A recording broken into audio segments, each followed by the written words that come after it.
Now we're going to talk about the type of foods, the type of nutrition you want if you want to be a bodybuilder or to just look like me, a bodybuilder who doesn't compete professionally.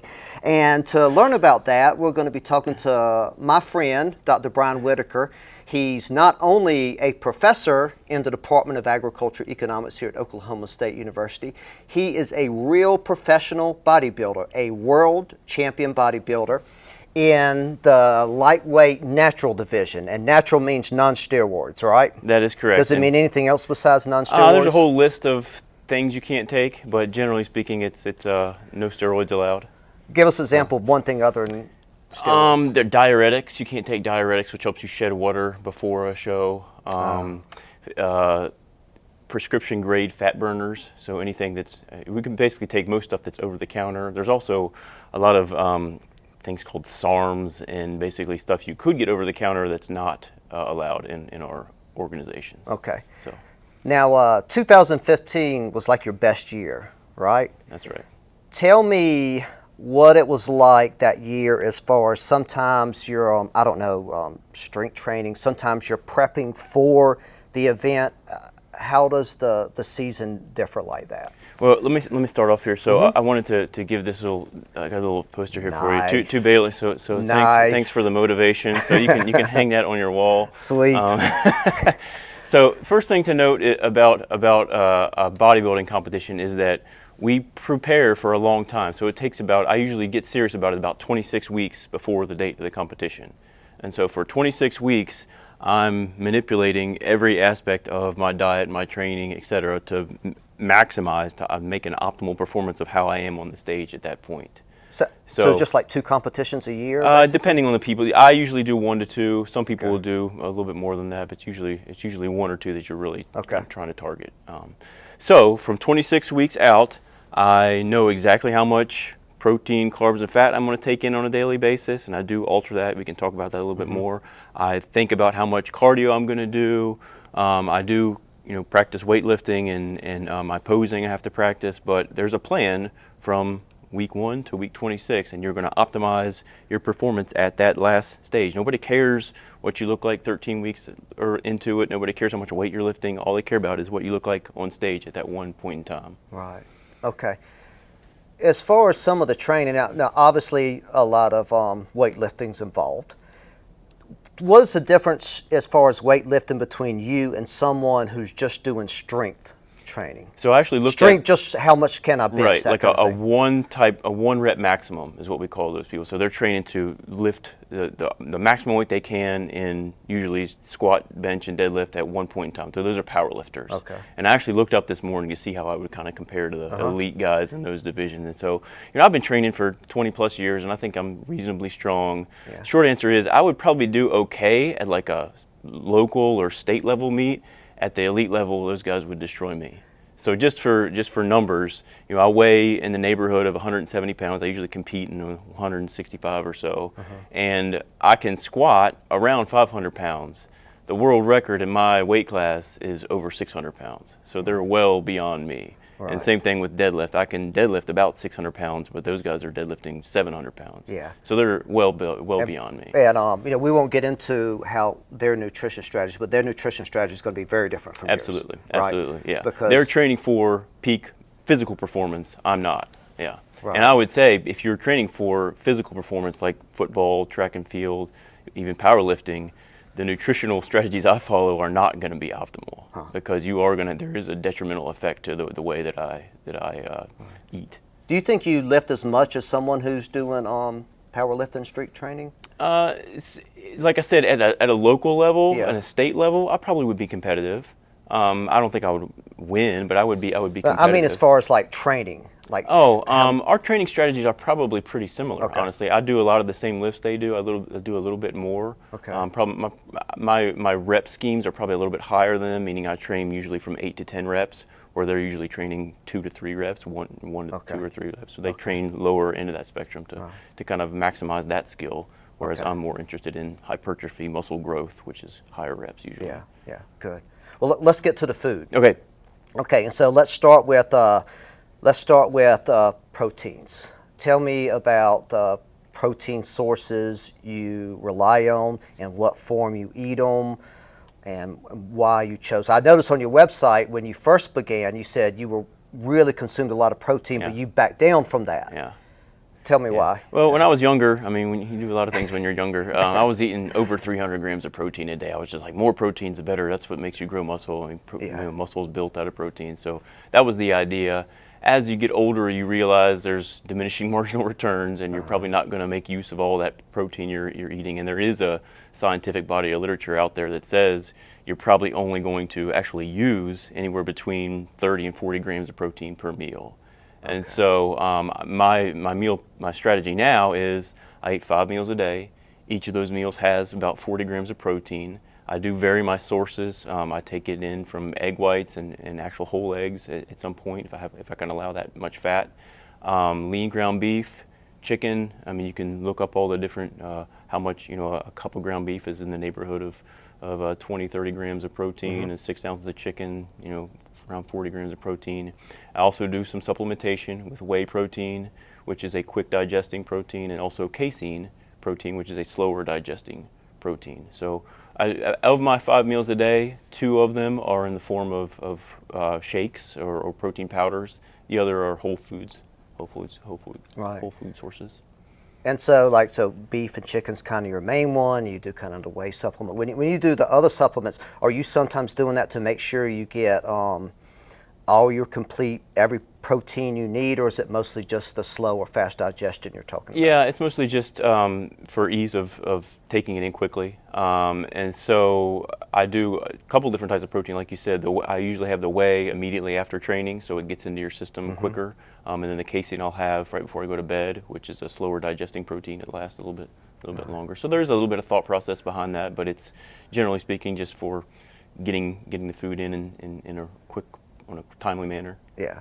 So, whenever I cook something with ground beef, unless it's a hamburger, I'm never going to drain the fat. It's going to be chili with the fat, sloppy joes with the fat, but you're always draining the fat, right? You'll never see that happen in my house. Yeah, I drain the fat every time. Yeah. So tell me about but you have to have some fats. You're not completely avoiding fats. Yeah, that's a good point. So what's the strategy there? So fat, and there's literature here also. So I don't know the actual the ratio they recommend, but for me it works out to about 40 grams per day of fat per day. And anything below that, I can tell you start to see negative impacts on just your libido, your energy levels. I get lightheaded if I go. Yeah, absolutely. It affects your mental capability. So I'm pretty straight at 40 grams a day. I'll take some of that from supplements like fish oil, flaxseed oil. I'll get some of it from, like I said, whole eggs. I'll get some from, there's a little bit in anything from oatmeal. There's a little bit of fat in oatmeal. To the extra, the ground beef that I take in. Even a chicken breast has a little bit of fat in it. So that adds up. It's pretty quick to get to 40 grams. You can't do too much with that. But I like peanut butter. I like almonds. But you of course have to have those in moderation. And again, I weigh everything. Everything I eat is weighed to the gram, so I know exactly how much I'm taking in on a daily basis. And so with fat, so you're bodybuilder, it's a contest where they look at you and they want to see no fat and all muscle. And so is your general strategy to consume as little fat as you can get away with and still be healthy while also maintaining that diversity of fat? Is that generally it? Yes, I'm not overly concerned with the diversity of fat as I am. I mean, like you said, when we're on stage, we want to have as little fat as possible, but we don't want to be falling over. We want to maintain some level of health, and so that's why I've kind of set the baseline at that 40 grams of fat for me. If you're a bigger person, it's probably gonna be a little bit higher, and vice versa. But I don't care too much about the diversity as long as I'm getting the 40 grams.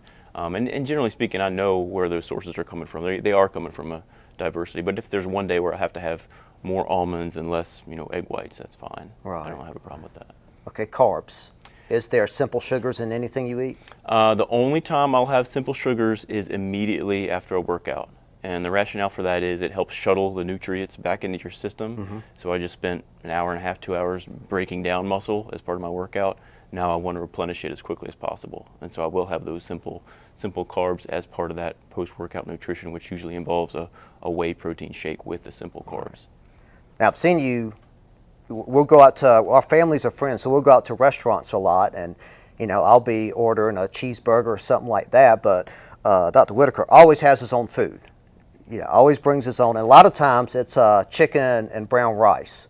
And so talk a little bit for the rice there about the simple versus complex carbs, and white rice tastes so much better, so why not white rice, that kind of thing. Yeah. So first of all, I'll only do that if I'm prepping for a contest. If I'm not prepping for a contest, okay. I don't want to be that kind of meticulous about things. There's certainly room for error in the off season, as I would call it.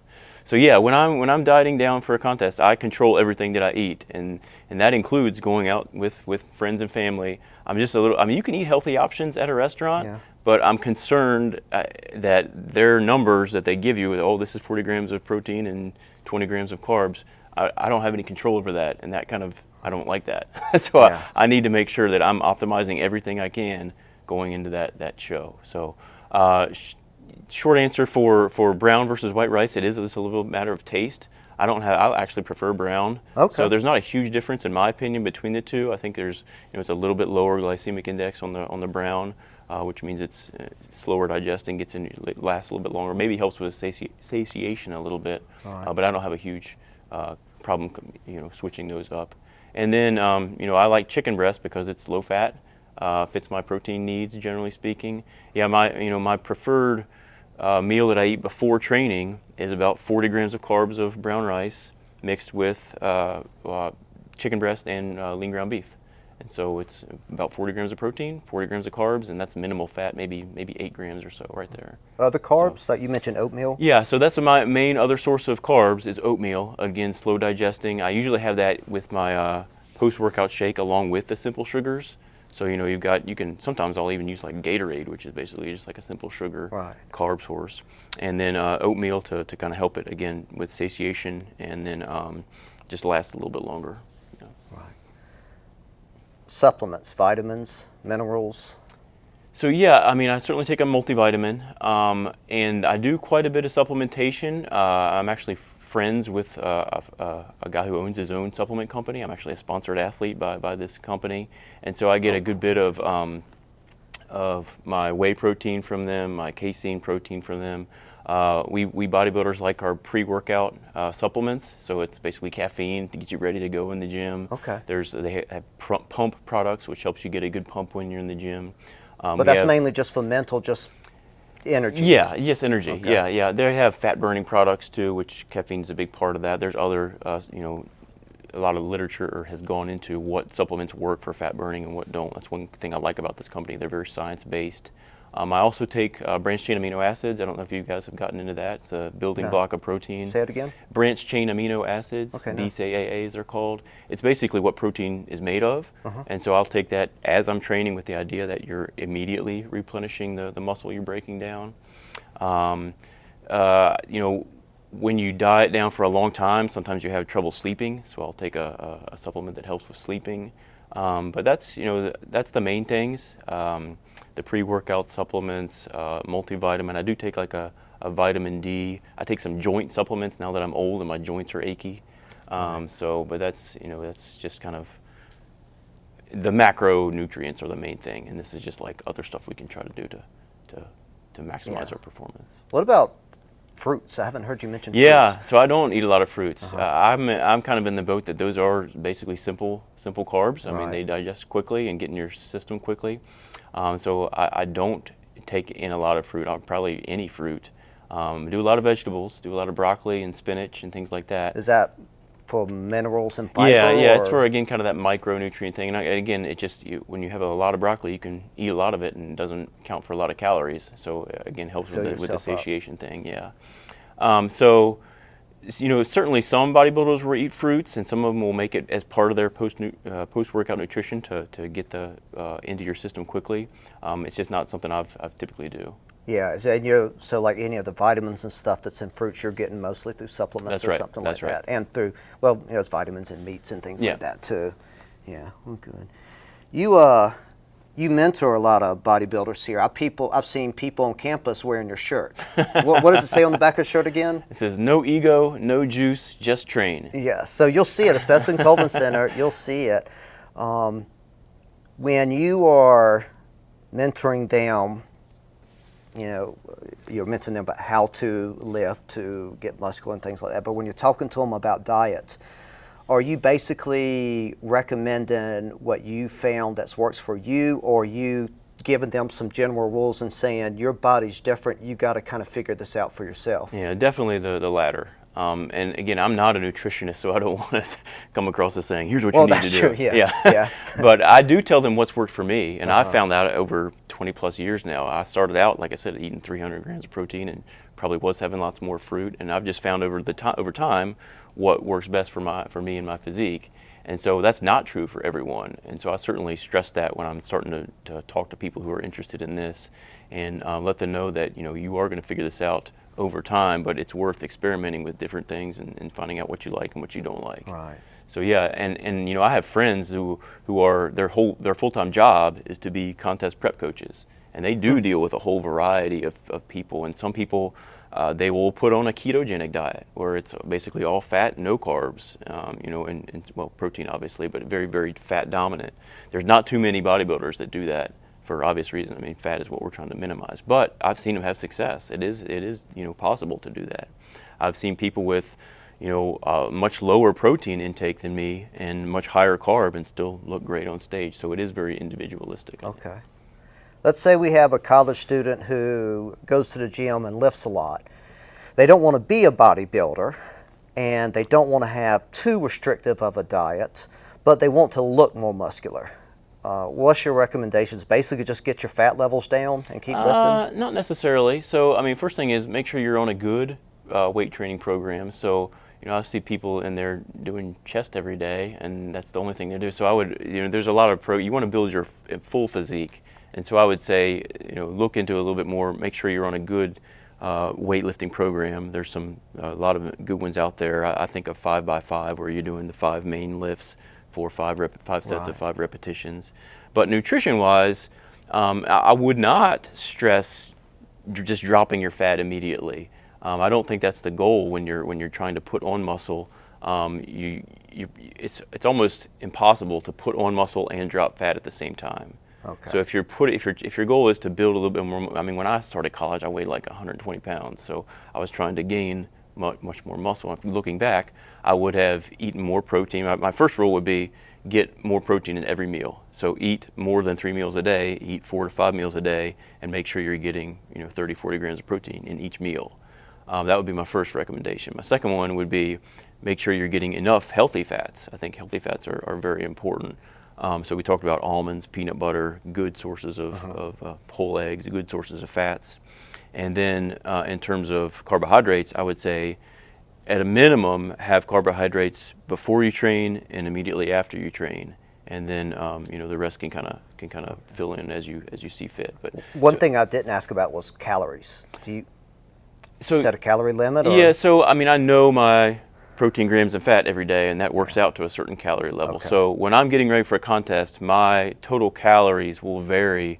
At the lowest, they'll be around 1,700, which is pretty low, and at the highest, they'll be around 2,300, which is relatively high for my size.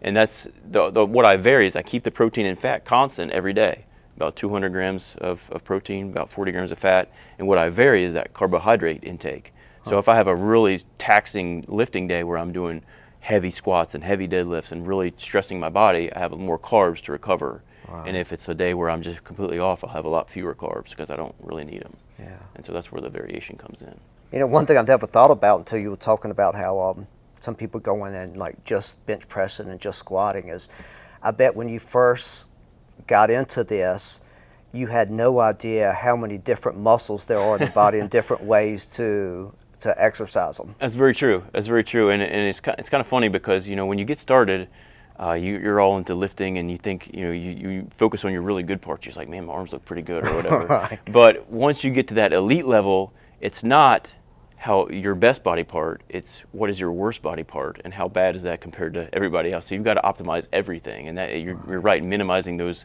calves and traps and little things that you really never thought of when you first got started is very important. Okay, good.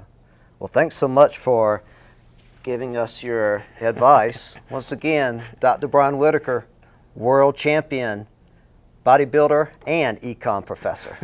Thanks, Brian. Thank you. Appreciate you having me, Bailey.